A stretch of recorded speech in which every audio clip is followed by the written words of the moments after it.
Introduction on how to answer children's questions. After all, Allah created children to learn through asking questions.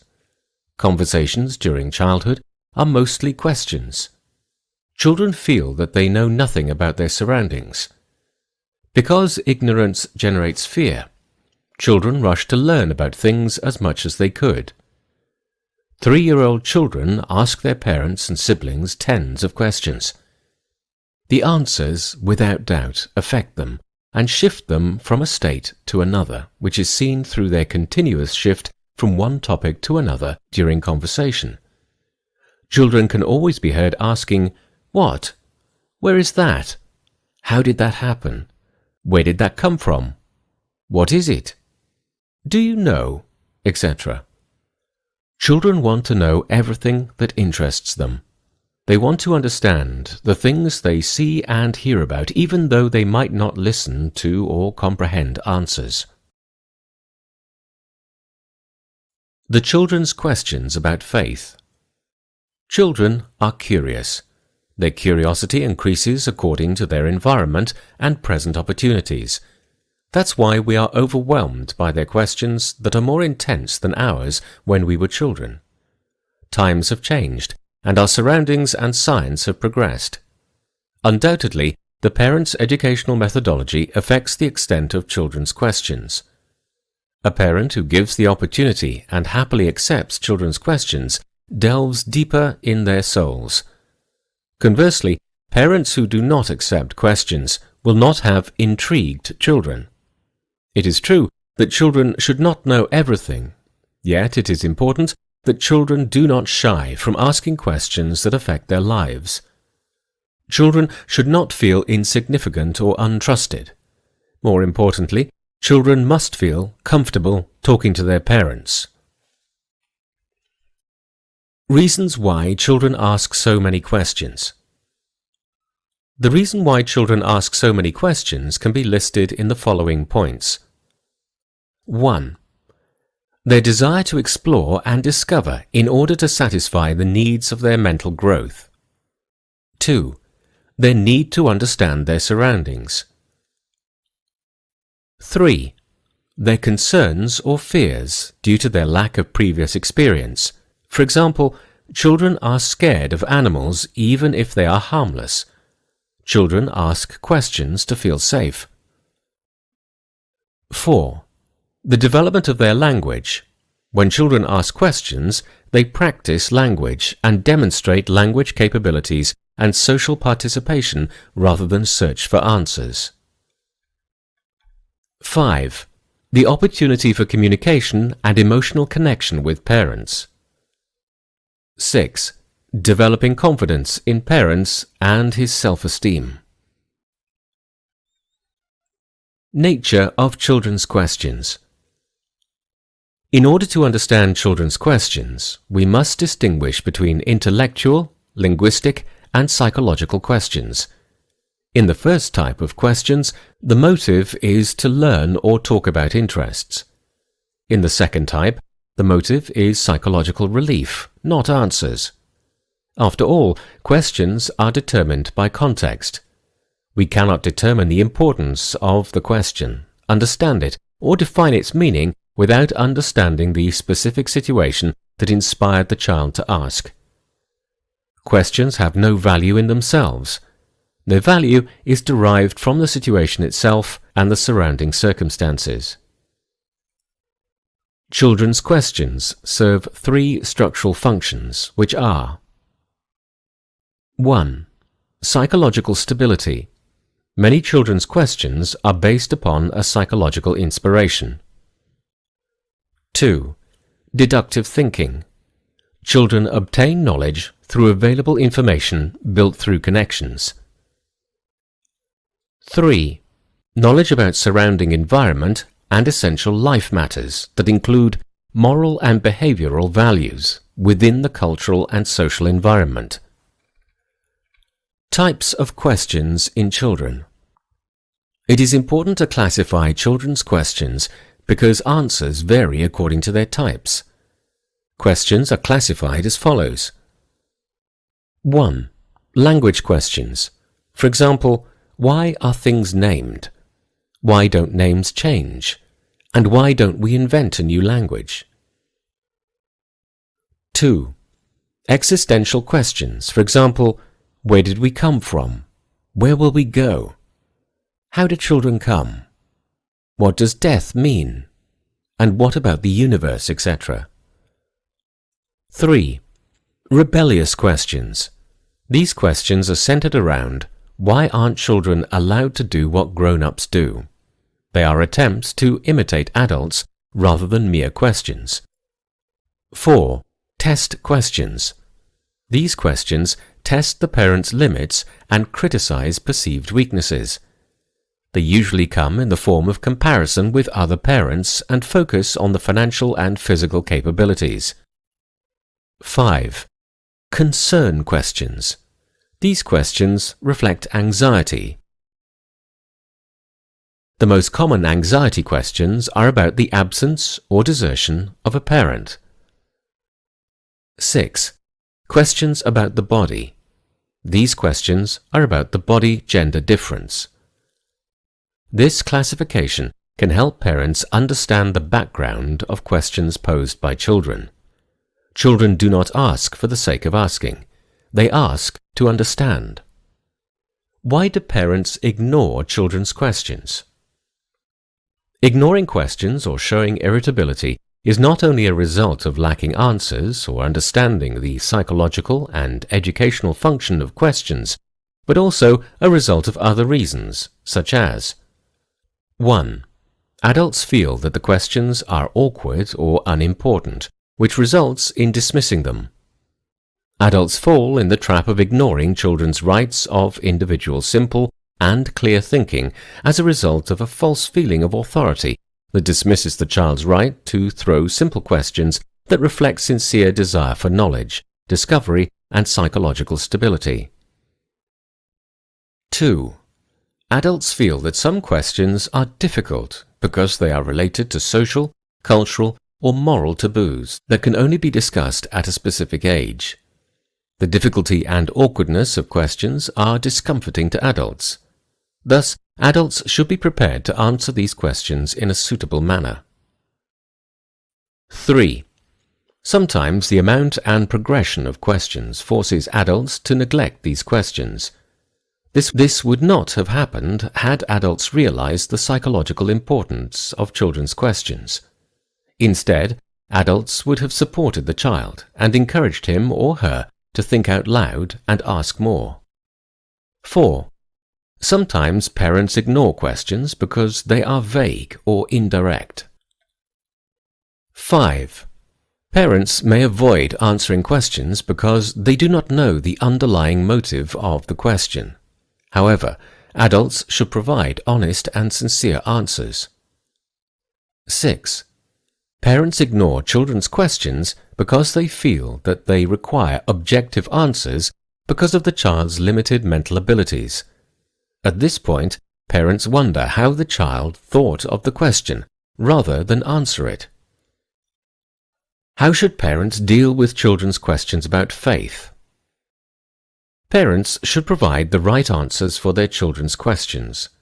They should also find ways to discuss their concerns about faith. They must encourage them to talk about their ideas about religion so that they would be content and confident, and so that they can comprehend religious balance away from prejudice. Parents do not need to know all the right answers for their children's questions. However, they must teach them the 6 pillars of faith so that they grow with a strong belief in Allah. It is a beautiful idea to assign older siblings to write down the questions of their younger siblings. Older siblings would welcome that task if they found care and support. They will also have fun because we are teaching older children appreciating questioning, which will encourage them to ask themselves. This will also teach children how to respect the question of their future children when they become parents. In addition, parents will collect questions and have answers for their future brothers and sisters as well. Answering questions makes children happy and improves relationships. Allah permitting. Instead of suspicious sources, parents become the first trusted source of information during the coming years, especially during teenage. Parents should differentiate between two kinds of faith questions: urgent repeated questions presented to multiple members in the family that may produce other questions, and casual questions that can be avoided by directing attention to other topics. It is not wise to ignore the first type of questions. We must try our best to answer the first type of questions or look for someone who can, because these questions have an important educational dimension. Casual questions, however, do not need answers, especially if the answers are beyond the child's comprehension. Furthermore, when answering questions, parents should uphold the basics. There are principles parents should commit to while answering questions. These include: 1. Respect. Parents taking questions should make their child feel that they share his or her concerns. Respecting these concerns establishes psychological balance, calmness, self-confidence, focus, and logical cohesion. Parents should also ensure that older siblings do not mock their younger sibling. In case this happens, parents must take a stand, praise the child's courage, and emphasize the importance in asking by reminding everyone of what Allah said, "And mankind have not been given of knowledge except a little." 2. Trust and honesty. Parents should not be precise in their answers. They should use simple language that is easy to understand and simplify scientific information. Honest answers result in stability, confidence, and psychological security. 3. Addressing the motives of asking a question. Motives rise from surroundings. For example, children get worried and disturbed after the birth of a new baby in the family. A child may ask, "Where do children come from?" We should not answer this question scientifically. We rather need to address the question's real motives.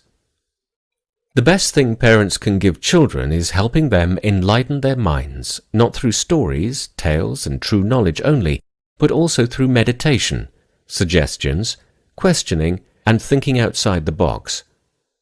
Interaction, positive discussion, purposeful conversation, and opinions exchange are crucial.